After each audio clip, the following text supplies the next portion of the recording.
très agréable à qui a enseigné, parce que c'est tous vos motivations propres, et c'est vraiment depuis, ça fait 17 ans que je donne cours ici, c'est franchement une de mes classes favorites. Et je le dis vraiment pas tous les ans, hein, je vous rassure. Il y a beaucoup d'élèves aussi dans cette classe qui avaient ton cours. Ouais, honnêtement, déjà moi, vraiment. Pas moi, mais les autres, oui. Moi, si, moi. Mais il n'y a pas de stress, on ne peut pas plaire à tout le monde. Oui, moi, j'ai pas de souci avec ça, mais ça me fait plaisir, en tout cas, merci. Mais On est arrivé sur le village. oui, oui, excuse-moi de parler un petit peu de sentiments, de machin, bidule, on revient sur Terre. Ok, donc ici, les outils de correction de Lightroom, donc n'hésitez pas à nouveau à zoomer, même à 100% si besoin est. Donc en appuyant sur la barre espace, on peut repositionner la main. Je vais quand même un tout petit peu dézoomer. Voilà, on a les outils de correction, modifions la taille, le contour progressif et l'opacité. Contour progressif, on peut mettre un petit peu. L'opacité ici, laissez toujours... dans ce cas-ci, oui. Sinon, vous allez laisser un petit peu de traces. Donc quand c'est les boutons enlevés, on va un petit peu diminuer. Hop, un petit peu augmenter quand même. Non, Igor. Voilà. Et en mettant 2 doigts sur le trackpad, en glissant vers le haut et vers le bas, on peut zoomer et dézoomer sur l'outil. Donc, moi, je préfère idéalement travailler dans Photoshop dans ce genre de truc-là, mais là, le but, c'est de vous montrer Lightroom. On clique, corriger. C'est hyper simple, hein. Tu cliques sur tous les boutons. Il faut penser un petit peu à tout. Ça, si tu fais sur plusieurs photos, ça vous prend combien? Ça prend énormément de temps. Mais écoute, là, techniquement, une retouche beauté comme ça de boutons, oui, ça, c'est une retouche portrait. Un reportage de mariage, si... Je sais, mais parfois, Il y a- des photos de près. Oui, mais certaines photos qui sont où il y a le plus de détails, mais tu vois, les retouches de boutons, comme je suis en train de faire grossièrement ici, c'est maximum 5 minutes sur ton image, quoi. Ici, évidemment, 1 minute fois 100 images. 500 minutes. Voilà, c'est ça que je me dis. Ben, Moi, ça me prend du temps parce que moi, j'aime bien oui, que mais les photos soient. tout le monde aime bien que la photo soit parfaite, mais il faut faire des choix, être rentable, perdre du temps ou pas à un moment donné. C'est pour ça que je demande plus. Ah oui, oui. Comment vous faites que ça affiche pas les endroits de correction? Moi, quand je fais les corrections, je dois toujours aller dans les trucs de réglage, sinon ça me met juste l'entouré avec la gomme et c'est trop chiant. Alors, tu peux justement... j'oublie où c'est, mais tu peux justement afficher ou désactiver les options. Attends. Ouais, je sais pas si c'était très français, Oui, oui. mais c'est très chiant quand ça arrive. Oui, oui. Ça arrive tout le temps. Ça, j'oublie où c'est, mais affichage mode loop. Après écran. J'ai oublié où c'est, bordel de chemin. Correcteur. Incrustation de masque. Eh bien, écoute, majuscule B. Non.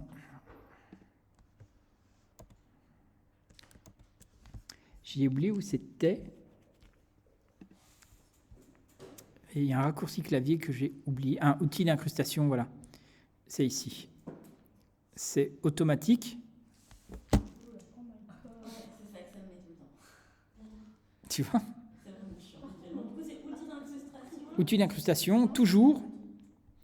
Ou le sélectionner. Donc, c'est le dernier que tu as cliqué, par exemple. Tu vois, si j'en fais son piercing ici, hop.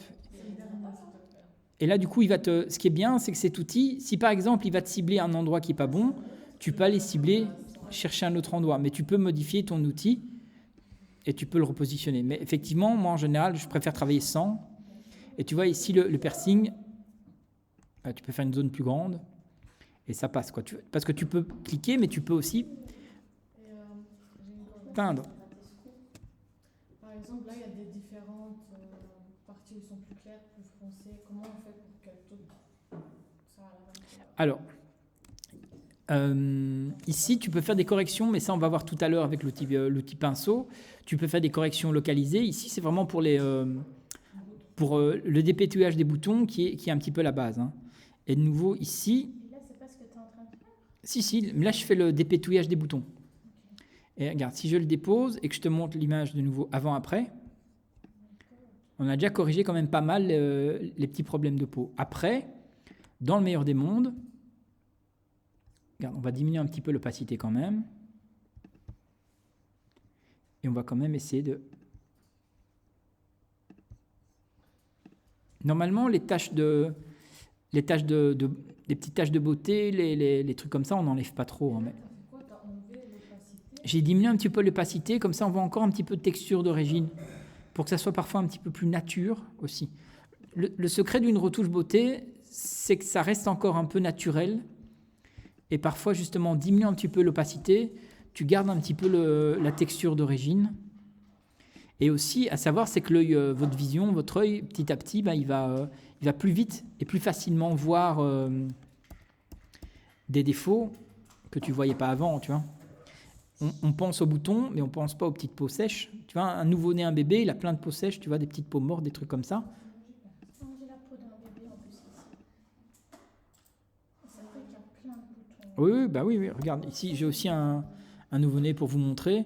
Et ça, par contre, ça, je ne les enlève pas, parce que c'est trop de taf. Ouais, c'est trop de taf. Et tu t'enlèves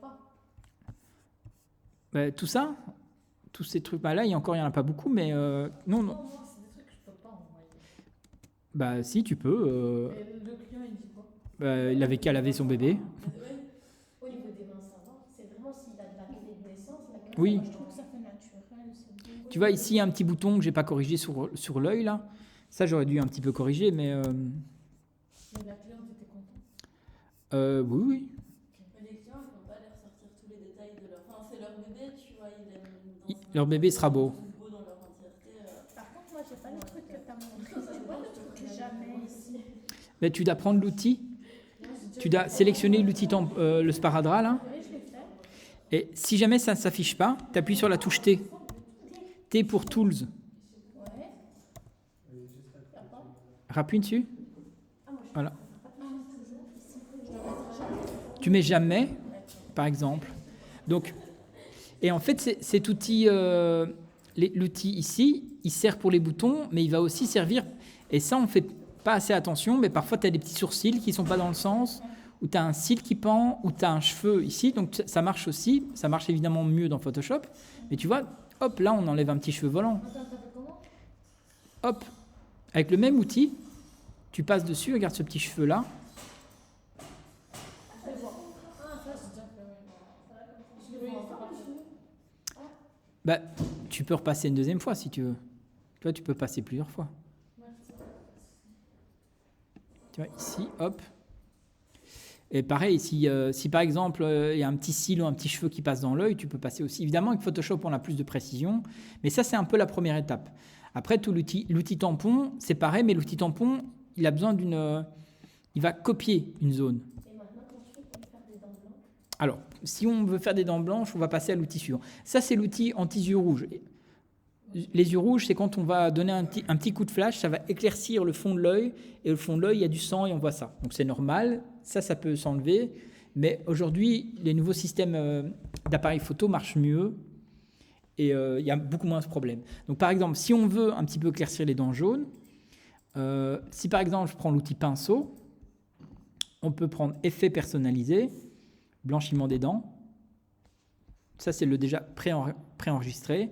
Tu vas réduire ta taille de ton pinceau. Alors, je ne sais pas si vous voyez le pinceau, il y a un grand cercle et un petit cercle. Et tu fais comment pour réduire?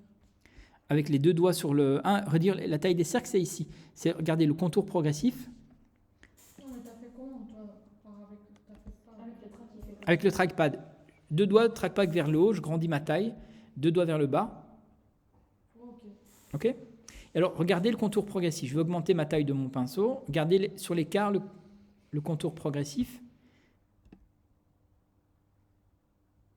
Et qu'est-ce que c'est en fait ce contour progressif? Quand je n'ai pas de contour progressif, je vais juste vous montrer un effet extrême pour vous faire comprendre. Je vais diminuer la taille. Ça, c'est quand il n'y a pas de contour progressif. Et je vais faire un contour progressif très fort. À côté.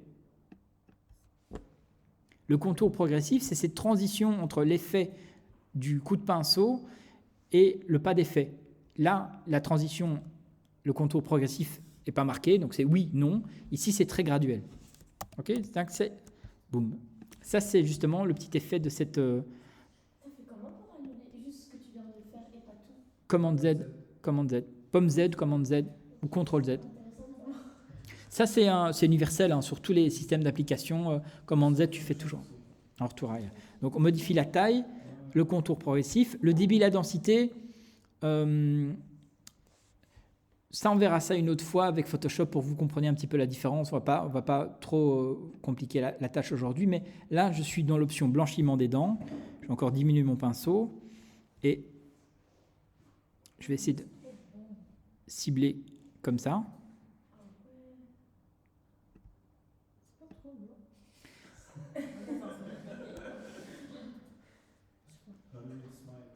Alors, oui, mais c'est pas grave. Là, c'est justement, on a fait un réglage.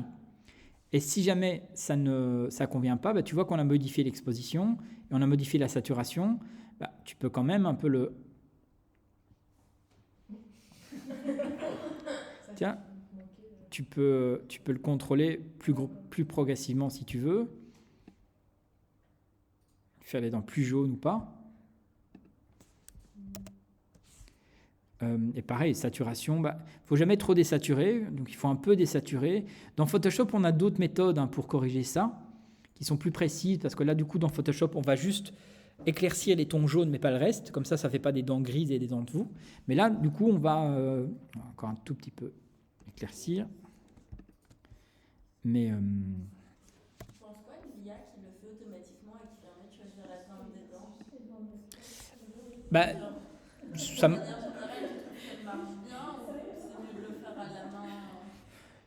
C'est à tester. Si ça te permet de gagner du temps, le but c'est de travailler rapidement, gagner du temps et pouvoir plus vite passer du temps à faire autre chose. Mais si tu vois que les sélections marchent bien, fonce avec les IA, les systèmes automatiques. Tout ça a été développé, mis en place pour te faire gagner du temps. Donc, il n'y a pas de honte à utiliser des systèmes automatiques. Et moi, ça m'arrive parfois de faire des photos, pas en full automatique, mais en programme, en semi-assisté, parce que j'ai pas envie de me casser la tête et tout ça.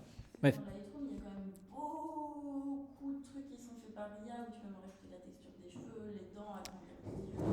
Oui, mais c'est pas tellement des trucs IA, c'est des pré-réglages en fait que tu peux un petit peu définir.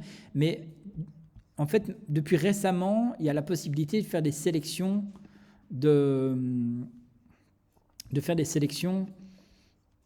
sur un sujet, sur le ciel, sur des objets par exemple. Donc ça, c'est plus ou moins nouveau. Même sur des gammes de couleurs, des gammes de luminosité par exemple. Imaginons que tu veux changer le pull, tu vas sélectionner une gamme de couleurs, tu vas cibler cette couleur-ci. Okay, j'ai compris, merci. Ça, c'est la couleur ciblée. Et tu vas, par exemple, pouvoir... il te met en rouge un petit peu cette couleur ciblée. Et dans cette couleur ciblée, tu vas dire, tiens, je la veux plus bleu. Ou on va pouvoir même rajouter... on va rajouter un bleu comme ça, plus saturé. Et tu peux vraiment... Maintenant, le but, c'est pas de remplacer Photoshop et de mettre une couleur totalement différente. Ça, c'est le taf de Photoshop. Hein. Mais du coup, tu vas pouvoir cibler des zones spécifiques. Regarde, on va prendre ici la bouche et on la transforme en schtroumpfette. Simplement parce qu'on a ciblé cette ton de peau. Là, tu vois, ça, c'est la couleur cible. On a ciblé cette couleur-là. Est-ce qu'on va affiner ou pas? Oui, c'est très moche, mais bon, c'est pas le... Tu vois? Et tu vois, là, tu lui fais un teint légèrement bleu, elle a passé la nuit en hiver, quoi. Mais revenons à nos boutons, on va enlever ça. Chaque fois qu'on va créer une sélection ici, vous voyez que mon premier masque, ça, c'est les dents. Et quand on survole, chaque fois qu'on va faire un coup de pinceau, il va créer un masque. Ces masques ici, donc tout ce qui est noir, l'effet ne se voit pas, tout ce qui est blanc, l'effet se voit. Donc, si je retourne sur ce masque-ci, vous voyez que j'ai mon coup de pinceau, vous voyez, si je peins là, j'ai mon effet qui va s'appliquer sur toute la zone. Et mon masque, vous voyez qu'il est rajouté. Et si je survole le masque, il va se voir un petit peu. Si jamais on veut enlever à cette zone-ci, j'appuie sur la touche Option de mon clavier. Et vous voyez que mon plus se transforme en moins. Et quand je peins, j'enlève à cette sélection. Donc du coup, ta question, c'est voilà, comment un petit peu harmoniser les teints de peau, par exemple. Tu vois, ici... Elle a des teints de peau qui sont parfois un peu plus sombres, un peu plus clairs. C'est ce qu'on appelle the Jane Burn. Là, il y a un peu de rougeur sur le nez. Tu vas faire, par exemple, un nouveau pinceau. On va faire un nouveau masque. Comme des copies, non? Pardon? C'est des copies, non? On peut faire des copies aussi. Ouais. Tu vois, tout ce qui est masque, Tu peux évidemment les rendre invisibles. Garde celui avec les dents, tu peux le rendre invisible. Tu peux le sélectionner, tu peux l'ajouter à ta sélection, tu peux soustraire à ta sélection. Ça, en fait, c'est une sélection. Tu vois, quand je clique ici, tu vas, par exemple, ajouter à cette sélection une zone spécifique ou soustraire à une autre zone. Tu peux renommer, tu peux inverser. Donc, si tu inverses, les dents sont jaunes, mais le reste, et tu vois, mon masque est inversé. Donc, c'est un petit peu nouveau, hein, tout ce système-là. On inverse, mais tu peux, par exemple, dupliquer et inverser le masque. Ici, on a créé un nouveau masque où on va effectuer quelque chose sur toute l'image, sauf sur les dents. Donc, pourquoi c'est utile ? Regardez, si je retourne ici, par exemple, voilà, pour le ciel, ça peut être pas mal. Maintenant, ici, on peut automatiquement, Lightroom, lui demander « sélectionne-moi le ciel ». Il réfléchit, hop, il m'a sélectionné le ciel ici, en rouge. Pour vous montrer à quoi ressemble l'incrustation différente, on va mettre plutôt du vert que du rouge. Tout ce qui est en vert, c'est le ciel. Donc du coup, tout ce que je vais éditer maintenant ici, il va éditer que sur le ciel. On va dire, tiens, je veux que mon ciel soit un peu plus orange, je veux que mon exposition soit, hop, avec un contraste un peu plus marqué, je veux que mes hautes lumières ici, mettons blanc, non pas trop. Si on a notre sujet et on veut prendre juste l'arrière-plan, mais de tout le sujet. J'arrive. Et regarde, mon masque ici, je vais dupliquer et inverser le masque. Donc du coup, maintenant, j'ai l'avant-plan, mais plus le ciel. Et là, je veux juste un tout petit peu, par exemple, modifier, assombrir la globalité de l'image. Un petit peu augmenter mes hautes lumières. Alors, pour sélectionner, quand tu fais créer un nouveau masque, tu peux sélectionner un sujet quand c'est un personnage vivant. Quand c'est un ciel, tu peux faire ça. Mais maintenant, tu as sélectionné un arrière-plan pour sélectionner l'arrière-plan d'un sujet, par exemple. Mais tu as aussi un nouveau truc qui s'appelle sélectionner un objet. Donc, si jamais vous faites des photos d'une canette, d'un chien, d'un chat, il va un petit peu réfléchir et en fait, tu vois, il va essayer de repérer. Tu vois, il repère plus ou moins cette forme. Tu cliques et il essaie de repérer plus ou moins des formes. C'est plus ou moins intelligent, mais c'est pas fait pour repérer un morceau de voiture. C'est fait, si tu avais une canette sur une table, tu cliques sur la canette, il va repérer la canette, par exemple. Ça marche sur l'intensité du contraste entre du noir, du blanc, des trucs comme ça. Et du coup, chaque fois, il te crée un masque. Et tu peux évidemment supprimer tous les masques. On va revenir, commande Z. On va juste supprimer ce masque-ci. Donc du coup, tu peux vraiment faire des réglages globalisés sur des sélections. Avant, les anciens outils de Lightroom, c'était par exemple des dégradés. Donc là, le dégradé, imagine ici, on va cliquer, dessiner cette espèce de petit dégradé. Donc tu avais 100% de l'intensité de l'effet. Je vais vous montrer ici. Toujours. Tu vois, là, l'effet, on va par exemple diminuer l'exposition. Je vais juste vous montrer de manière dramatique, comme ça vous comprenez. Je vais diminuer mon exposition. Là, on a 100% de l'effet. Là, on a 0% de l'effet. Et entre les deux, c'est le dégradé qui s'active. On peut du coup, tu vois, réduire ce dégradé pour qu'on ait 100% de l'effet. Donc là, on va être très sombre. Par exemple. Et si tu veux un petit peu de douceur, tu vas l'étendre. Tu veux un petit peu. Et évidemment, il ne faut jamais faire des trucs draconiens comme ça, mais tu peux contrôler, du coup avoir un dégradé plus graduel. Mais si ton but c'était d'assombrir le ciel, tu assombris aussi les collines en avant-plan. Donc du coup, qu'est-ce qu'on peut faire ? Regarde, si tu as fait un dégradé mais que tu veux contrôler localement, par exemple, parce que ce n'est pas toujours un ciel que tu veux contrôler, parfois c'est d'autres éléments, tu peux dans ton propre masque ici, qui est très linéaire, c'est un bloc, tu peux soustraire avec un coup de pinceau, et là tu vas peindre la colline, et du coup, la colline n'a plus l'effet de ce masque, ici. Mais vous allez voir, tiens Igor, ta sélection, ça passe, mais ce n'est pas exceptionnel. Tu vois, si je déborde, j'ai débordé. Il y a la gomme, mais il y a autre chose aussi. Je vais vous montrer. Mais parce que c'est bien de comprendre par étapes. C'est, regarde, si on fait ici, mais c'est étrange par contre, je crée un nouveau masque dégradé, mais ça c'est étrange. Est-ce qu'il l'aurait enlevé? Ah voilà, excusez-moi, c'est ici, c'est activé. En fait, c'était déjà activé. Oui, le masque automatique. Regardez, je vais faire un nouveau masque avec un autre réglage au pinceau. Et je vais désactiver le masque automatique. Et qu'est-ce qu'on va faire? On va tout assombrir. Ok, on va faire exposition, ombre, hop, on va tout assombrir. Et je vais essayer mon but, c'est d'essayer d'assombrir cette partie-ci de la voiture. Ok, je vais cliquer. Et vous voyez que l'effet, je déborde sur le fauteuil, sur le machin, sur le bidule. Je déborde un peu partout. Je ne suis pas soigné du tout.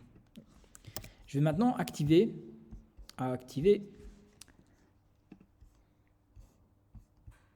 Pourquoi il ne le fait pas?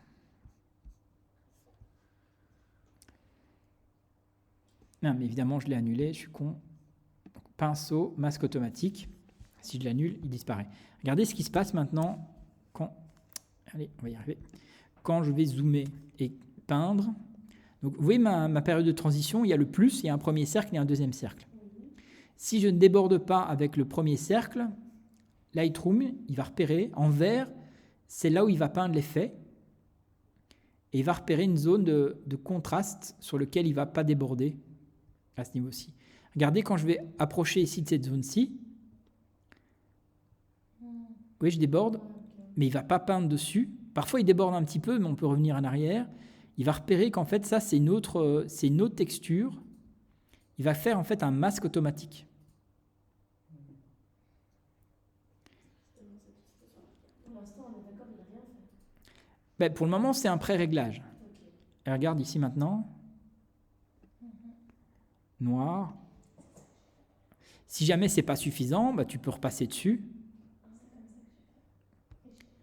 Et du coup, tu peux avoir un contrôle un peu plus précis. Évidemment, ici, j'ai travaillé à la truelle, pas au scalpel.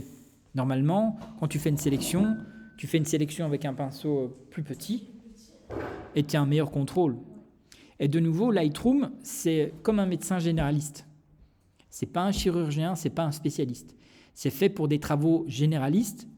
Si jamais vous avez vraiment des retouches hyper spécifiques à faire, changer la tête de place, des trucs comme ça, c'est Photoshop. Lightroom, c'est un éditeur de photos.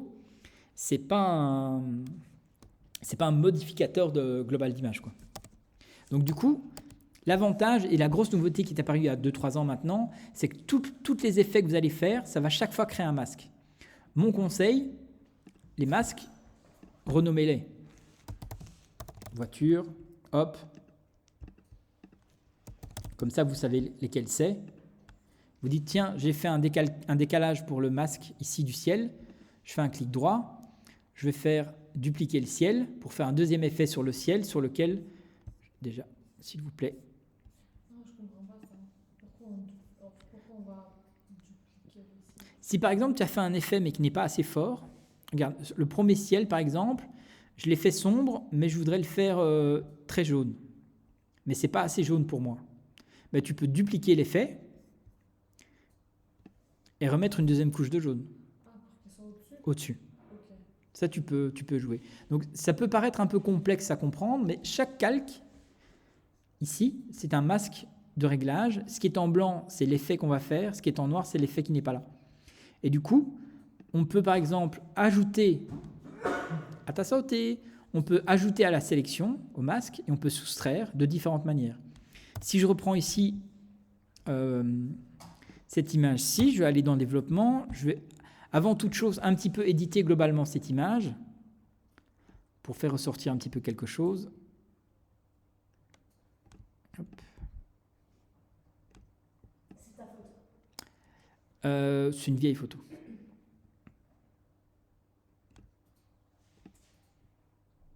Hop.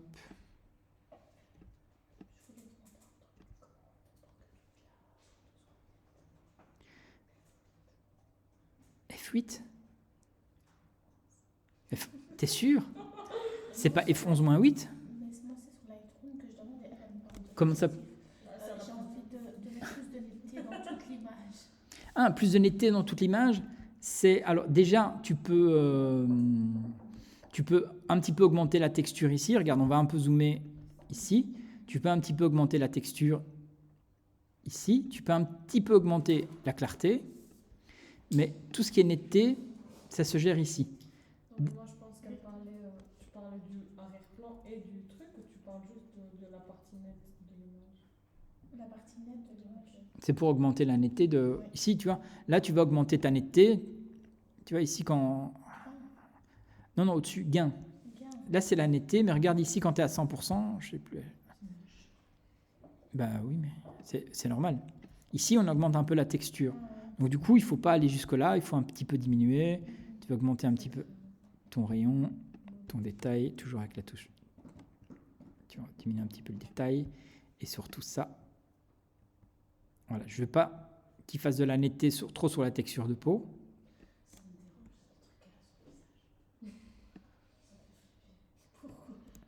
Donc en fait, le détail, il faut le laisser un peu moins. Ben, tu peux revenir dessus, mais le détail, hein, il faut jamais... Dans tous les cas de figure, il ne faut jamais exagérer dans ces réglages-ci. Parce que ça fait genre Détail. Hop. Tu vois, on vient de là quand même. Hein. Donc, à partir du moment où on a fait ça,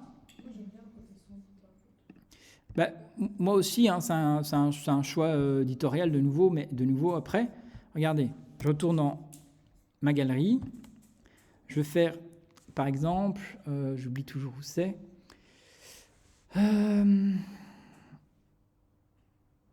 créer une copie virtuelle, hop, il te fait deux copies d'image, et tu peux créer une copie virtuelle. Tu vas dans Galerie, tu fais un clic droit, créer une copie virtuelle, donc il va faire une seconde image, mais qui est la même, sur laquelle tu peux faire une deuxième édition. Tu prends, tu édites, tu vois, on va garder ça, on va un petit peu... Exactement. Tu retournes ici, hop, je vais faire une nouvelle copie virtuelle. Je retourne dans développement, hop, je clique dans noir et blanc, je vais booster mon contraste ici, hop.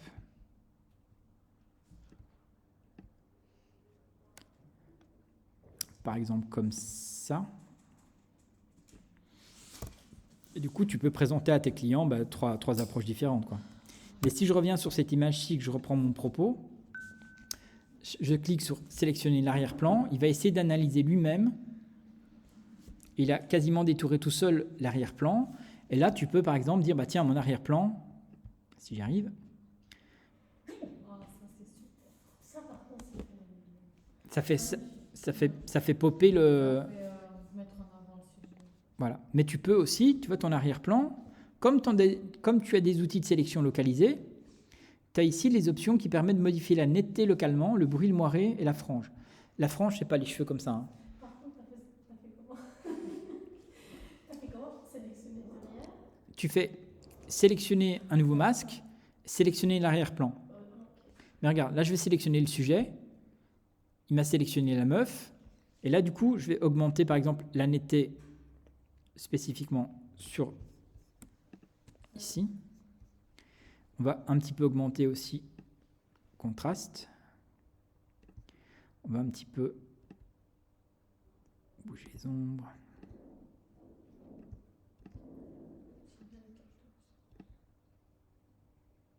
Alors, si tu aimes bien les taches de grosseur, tu peux aller, regarde. C'est dur à frotter, hein. Moi, j'en ai tout le temps en été. Ça me En hiver. Il y a des gens qui... Il y a des gens qui payent pour en avoir. Mais c'est ce qu'on dit à chaque fois, mais moi, ça me les maquiller, je vais les tatouer d'ici peut-être dans la Sérieux, tu sais pas. Ah, moi, je suis trop complexée. Moi aussi, j'ai trop complexé. C'est ça. le complexe de quelqu'un, c'est... Oh, moi j'étais petite, je mettais du citron tous les jours sur mon visage. Ah, moi, je mets à chaque fois un masque. Va pas au soleil après, hein. Je sais, mais moi. Parce que des brûlures de soleil... Moi aussi, j'ai des taches comme ça en été. Tout le visage. Et encore, je suis maquillée. On n'est jamais content de... On n'est jamais content de ce qu'on a. Hein.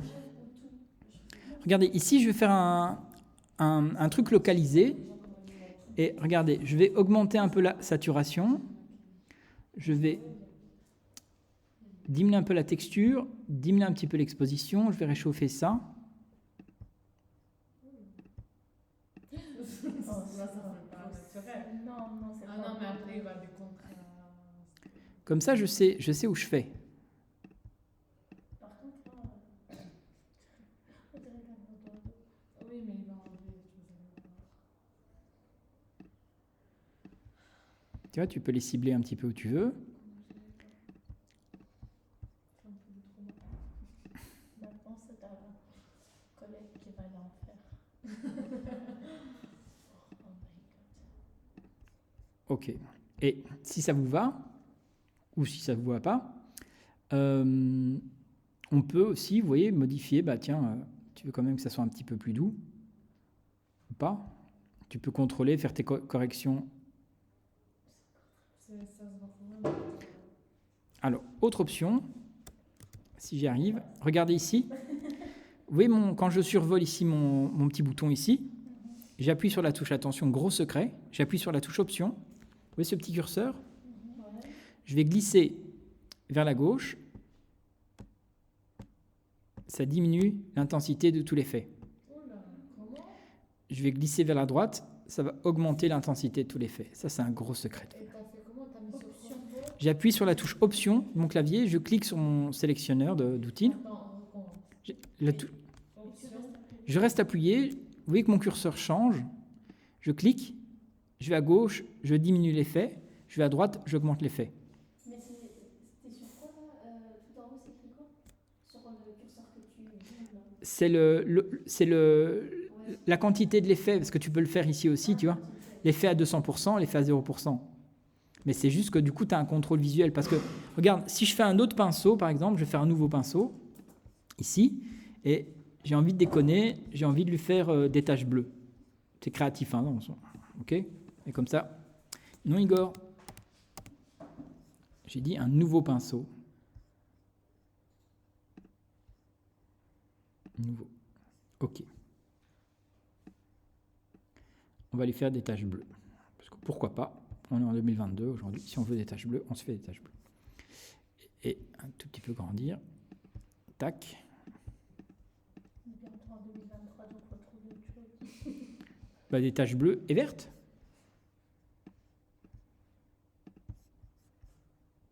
Mais vous voyez que quand je change mon réglage, ça change le réglage de partout. Donc je vais garder ce réglage-là aussi.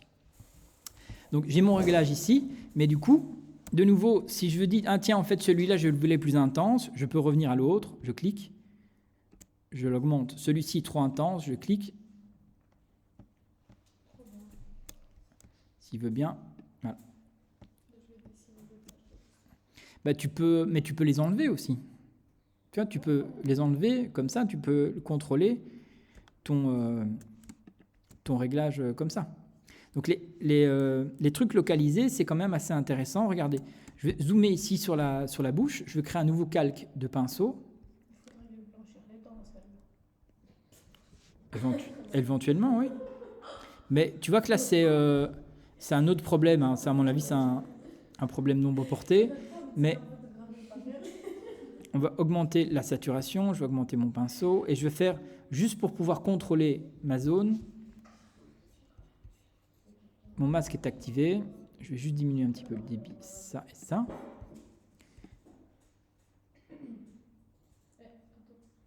Et je vais sélectionner mes lèvres. Là, c'est trop fort, on est d'accord? Mais t'as appuyé sur une couleur? Non, là, j'ai juste diminué l'exposition et j'ai un petit peu augmenté la saturation. Ah, ok.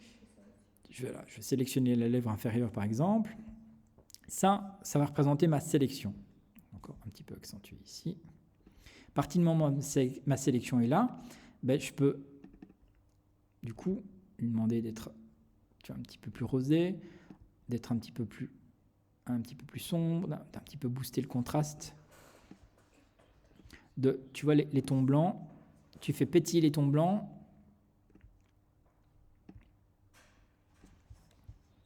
Hop, et là tu relututues. Ça fait booster le contraste de la lèvre, tout simplement. Si on montre avant-après, s'il veut bien. arriver. Vous avez fait ça comment? Avec toujours la petite touche ici, tu as avant-après. On peut mettre la moitié de la photo comme ça? Oui, oui. Tu peux choisir ce que tu veux. Ok, c'est Ça cool. va pas. Non, pour mettre sur Insta, on les retouche. Et du coup, tu peux avoir, regarde, si tu veux faire une correction localisée, hop, pinceau, hop, ici, on va booster le contraste de la veste. Le masque est activé, c'est très important, vous allez comprendre. Je vais passer ici. Vous voyez qu'il repère le bord le bord de la veste, il ne va pas tellement sur le fond, tant que mon plus ne déborde pas. Si le plus déborde, c'est la merde. Donc ne pas dépasser avec le plus. On va Rep- blanchir sa veste. Pardon ? On va la blanchir en fait. Bah, ou pas forcément, ou tu fais ce que tu veux, tu es créatif avec ta propre image, mais tu vois, là j'ai dépassé, j'ai débordé, donc du coup j'appuie sur la touche option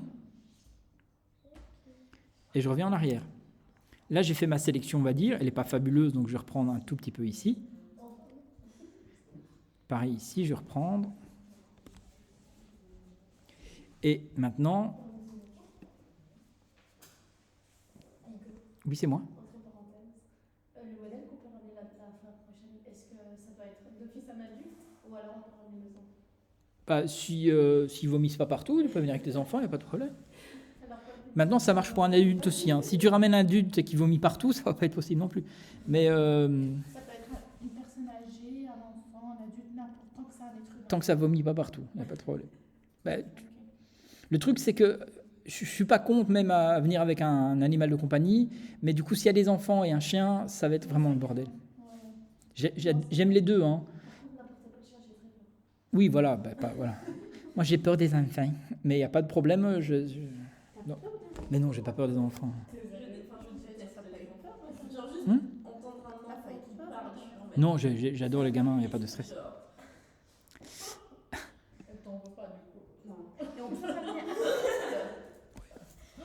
Oui, si vous voulez faire une fois des photos d'un couple, de votre maman, de votre tante, de votre copain, vos copines, mari, tout ça, il n'y a pas de stress. Mais parce que faut que ça soit adopté, que ça soit fait dans une bonne famille plutôt qu'il reste avec moi. Mais voilà, le truc, c'est que trouver des modèles, Capable d'éprouver de l'amour pour lui, genre.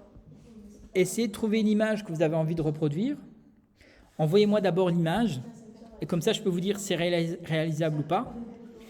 on doit ramener des accessoires avec nous. Et tout ça. Alors, si vous voulez des accessoires, il faut trouver des accessoires qui soient rapidement mis en place. Le but, il ne faut pas prendre une demi-heure pour installer les accessoires. Il va falloir une petite demi-heure pour trouver la mise en place de lumière. Vous me dites, vous m'envoyez la photo de référence, j'aimerais bien faire ça. Je vous dis, ok, ça peut se faire. Non, point de vue lumière, ça va être complexe.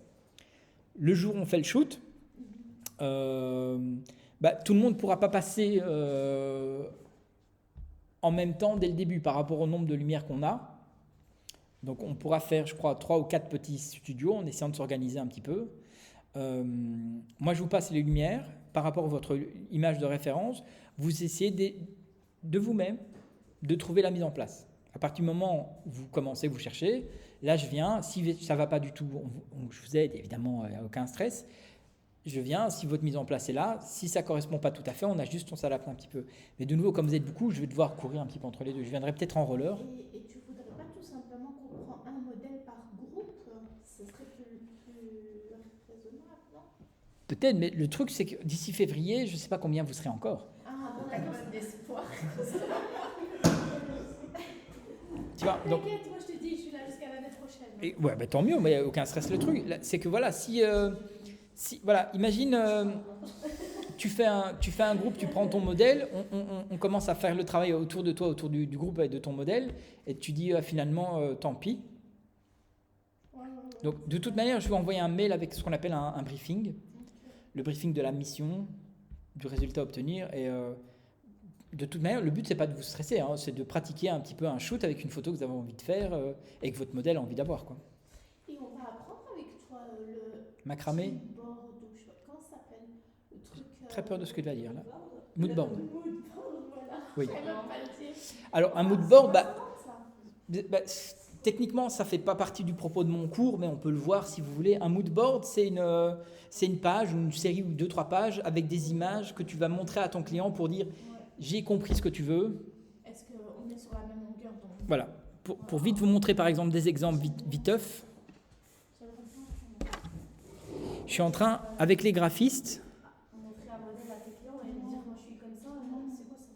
C'est sur plusieurs images ou sur une image, tu vas mettre plein de. Par exemple, tu vas mettre des fleurs avec des couleurs, avec. C'est pour qui c'est vers quoi tu vas en fait.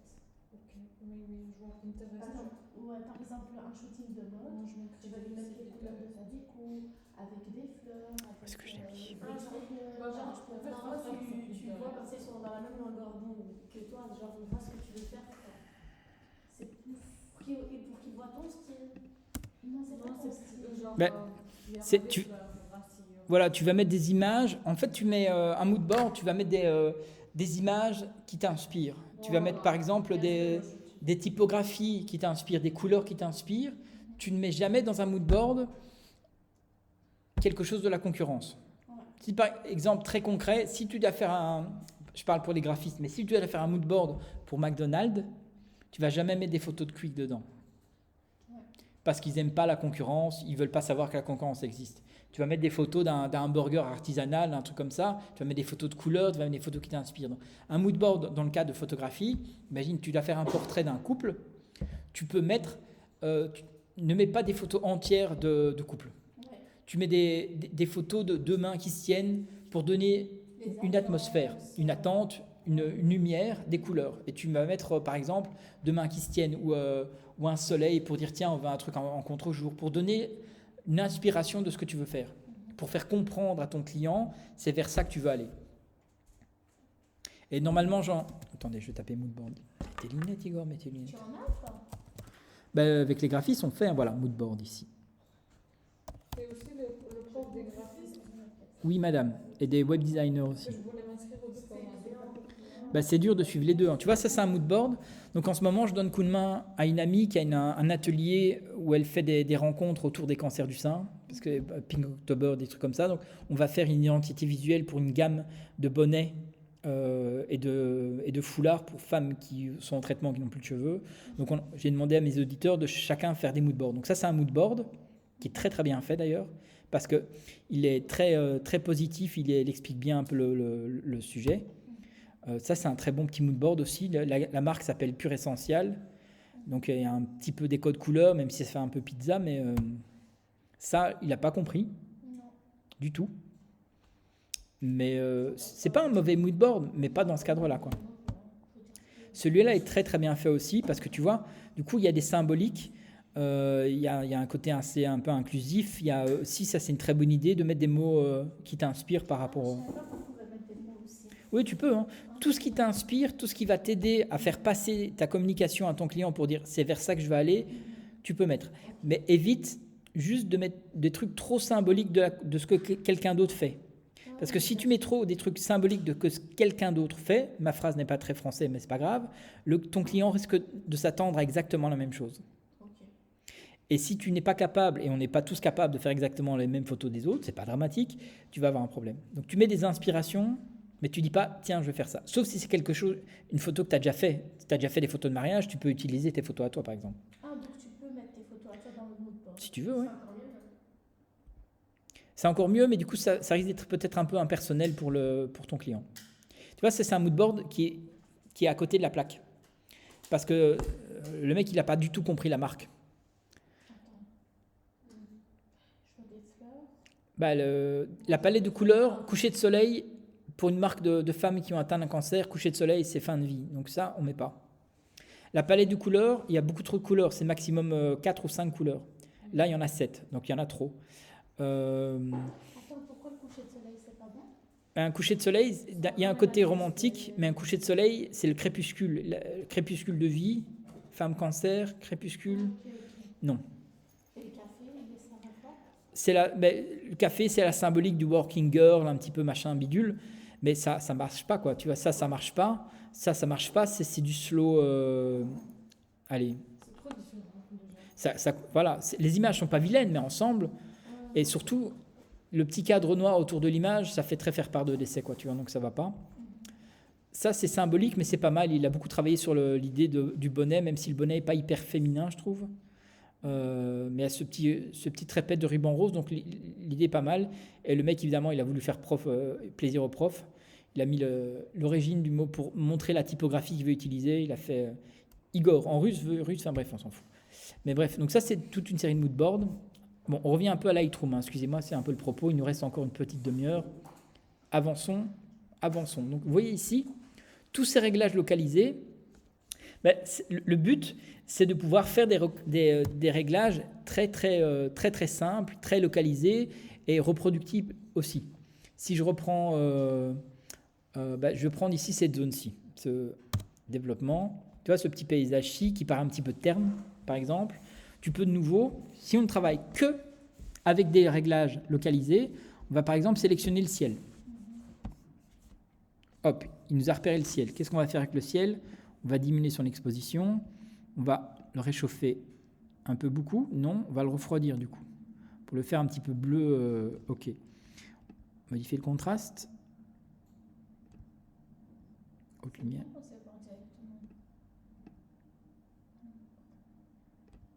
Hop. Non. Comme ça. Est-ce que du coup on va lui changer sa teinte? Vous êtes sûr? Oh, vous êtes dur. Ok, on va laisser tel quel. Tu veux le mettre en quelle couleur? Bah, la couleur qu'on veut aujourd'hui. Non, Bruit, moiré, tout ça, on ne change pas. Est-ce que vous voyez ce que c'est que le moiré? Non, pas du tout. Ok. Philippe, oui, il aime bien le moiré. Il aime pas. Le moiré, en fait, c'est une aberration d'image qui se crée quand tu as deux trames qui se chevauchent. Le capteur de ton appareil photo, c'est une trame. C'est des carrés l'un à côté de l'autre. C'est des photosites qui vont former des pixels. Mais c'est une trame. Une trame, c'est quelque chose mis en ordre, des rangées, des colonnes, une page à 4. Et si tu as un tissu qui a une trame, un tissu, c'est une trame aussi. Et quand tu as deux trames qui se chevauchent et qui ont parfois une synchronisation bizarre, on va avoir une sorte de moiré qui va apparaître. Là, il n'y en a pas, mais peut-être que je peux en créer dans cette image-ci. Ici, je vais prendre ici par exemple, je vais sélectionner mon sujet. Ok, il m'a créé ici. Et regardez moiré. Ah, ok, oui. Vous voyez un petit peu sur le tissu. Mais ça fait ça parfois quand je fais des photos. Oui. Ben, ça, parfois, quand tu vas avoir du tissu, ça arrive, le moiré arrive souvent sur les textures de tissu, surtout sur les textures de tissu de costumes synthétiques d'hommes, par exemple. Ou les textures un petit peu métalliques, des trucs comme ça, là, le moiré va arriver. C'est le chevauchement de deux patterns, de deux trames de ton capteur et du tissu qui chevauchent et qui, au niveau orientation, synchronisation, qui forment une aberration d'image. Ça, c'est le moiré. Donc, tu peux l'effacer comme ça. C'est une aberration, c'est une erreur, oui. Donc, si voilà, je vais localiser ici, et vous allez me dire, bah, du coup, oui, on avait fait le ciel, mais ce qui est cool, voilà, mon masque, il est toujours là, mon ciel, il est là. Ok ? Je vais prendre mon petit coup de pinceau ici.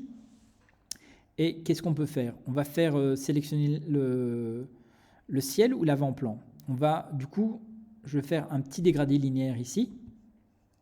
Et vous allez voir, je vais dézoomer un peu mon image. Je vais partir d'ici en bas. Et je vais faire mon petit dégradé ici. Je vais réchauffer mon avant-plan ici. Rajouter un petit peu.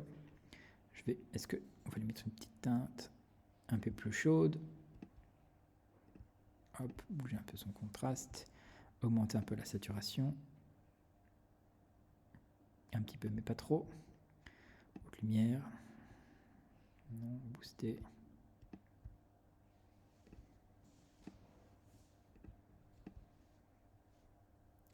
Ça, j'aime bien. Hop. Oui, on s'en fout. Tout ça, on s'en fout. Du coup, vous voyez que mon incrustation elle a un petit peu débordé ici.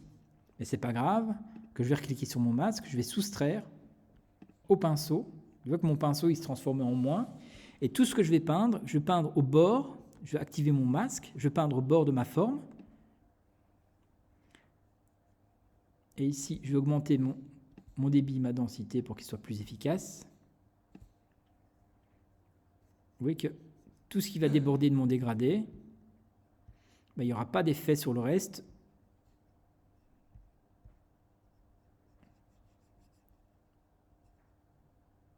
on a un meilleur contrôle sur cette forme. Moi, c'est le genre de truc que je fais peut-être plus dans Photoshop, mais ça passe ici aussi. Oui, teinte. Voilà, je vais faire une teinte un peu plus chaude encore. On va faire un autre type de sélection. Je vais faire créer un masque et je vais prendre une gamme de couleurs. Je vais cliquer, je vais aller cibler ce vert-ci. Hop, vous voyez, en un clic, il a sélectionné toutes les feuilles vertes. Ça ne veut pas dire qu'il a mis cette couleur, hein. C'est juste l'incrustation. Vous voyez, si je change l'incrustation, c'est juste pour dire telle plage de couleurs a été sélectionnée. Du coup, je peux augmenter ou diminuer cette sélection. Là, on va essayer de prendre un maximum de vert. On peut aller... Voilà, on va aller là, par exemple. Tous ces verts-là sont sélectionnés. Et maintenant, je peux leur demander d'être un petit peu plus vert. Je peux leur demander d'être un peu plus saturé. Je peux leur demander de... Ouais, j'ai vu ça. Tu vois, tu peux un peu booster mon contraste.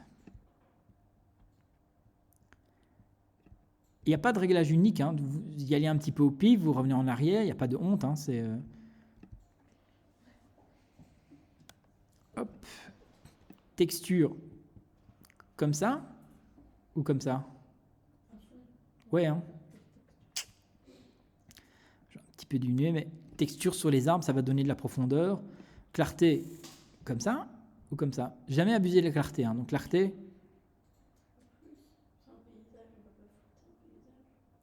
Ça dépend le paysage. Ça dépend si tu as de la brume, des trucs comme ça. Si tu rajoutes trop de clarté, ça va faire des aberrations, par exemple. Tu vois, ici, ça donne pas mal de dynamisme dans mon image. Hein. Teinte, on ne va pas rajouter une teinte, on va laisser tel quel, par exemple. Netteté, on peut rajouter un peu de netteté aussi pour donner un peu de profondeur. Le reste, on ne change pas.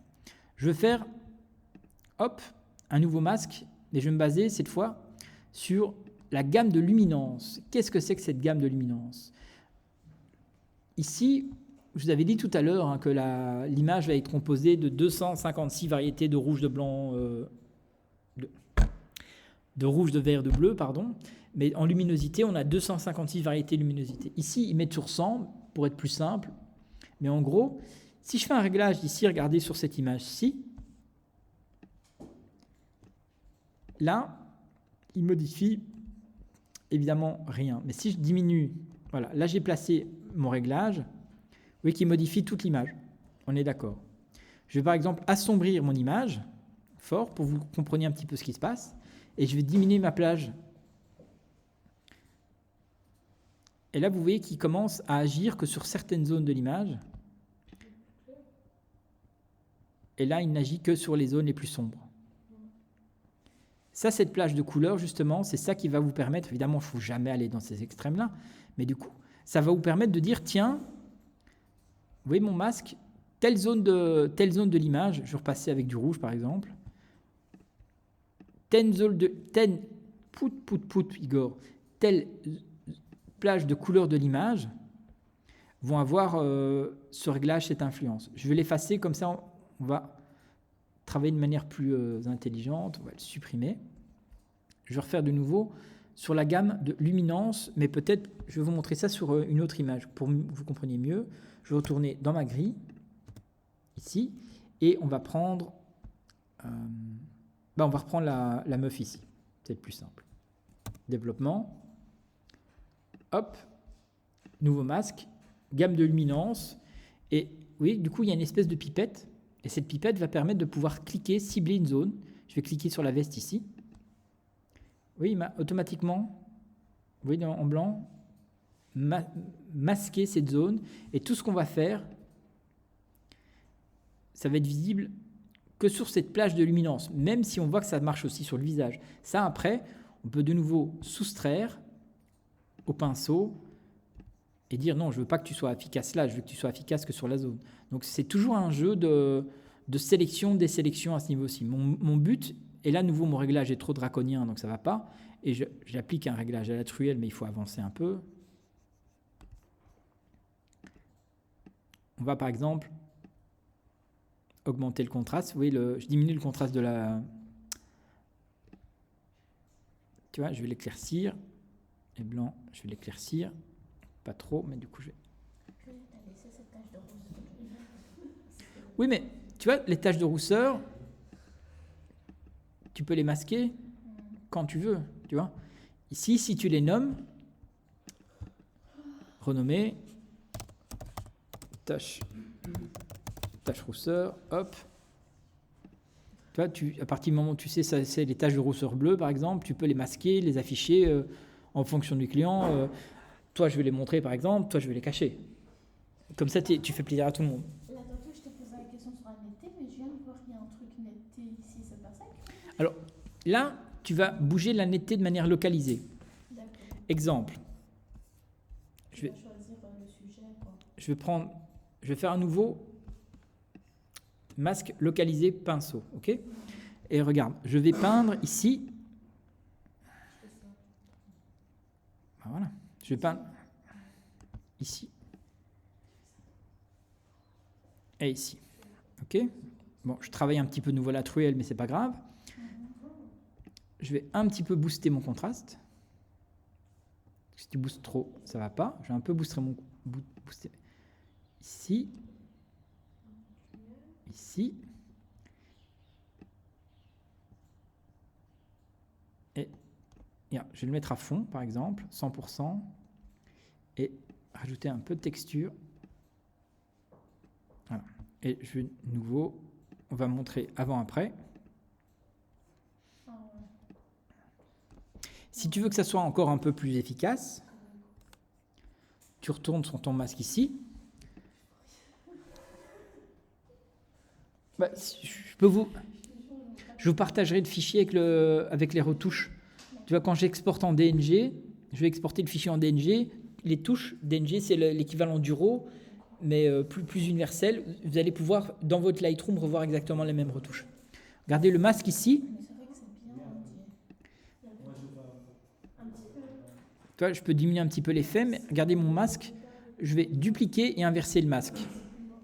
Parce que du coup, j'aimerais que mon édition de netteté marque encore plus, que les yeux ressortent encore plus. Tu vois ? Donc du coup, là, je veux diminuer le contraste. Je vais diminuer un petit peu la texture. Je vais diminuer un petit peu la clarté. Et je vais diminuer un petit peu la netteté, voire beaucoup. On va encore diminuer un petit peu. Ouais. Du coup, Les yeux ressortent plus. par exemple, mais là, du coup, la transition entre les deux est trop forte. Hein. Là, ça se voit plus, par contre. Mais du coup, il cible pas du tout l'œil alors. Quand tu fais... Ben là, c'est moi qui ai ciblé. Mais regarde, ici, Ouais, là tu l'as fait, mais quand tu as fait toute l'image, quand tu as pris toute l'image. il a fait toute l'image, sauf les yeux. Sauf l'œil, ok. Tu vois, en noir, il faut apprendre. Noir, ça masque, blanc, ça révèle. Ça, dans Photoshop, c'est une des bases capitales à savoir. Ok. Mais tu vois, ici, regarde. Et par contre, ce qui est dommage, c'est que, et ça, c'est ce qu'on peut faire justement dans Photoshop. Dans Photoshop, on peut affiner les masques pour le mettre, par exemple, autour du masque, tu peux mettre un dégradé, tu peux mettre un flou. Ici, une fois que ton masque est fait, ben, tout ce que tu peux faire, par exemple, regarde, on va soustraire au masque, au pinceau, si tu veux l'affiner, on va diminuer la densité et l'opacité. Je vais augmenter cette taille et je vais encore diminuer ici.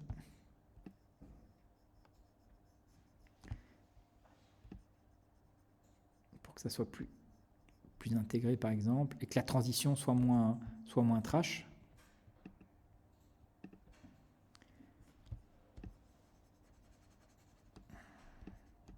Voilà, c'est trop bas. On va quand même augmenter.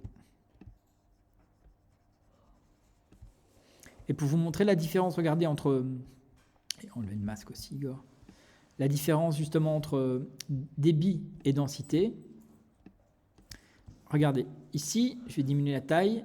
J'ai mon débit, ma densité à 100%. Je clique une fois ici pour enlever. Il a tout enlevé quasiment d'un coup. Je vais mettre mon débit à 30%.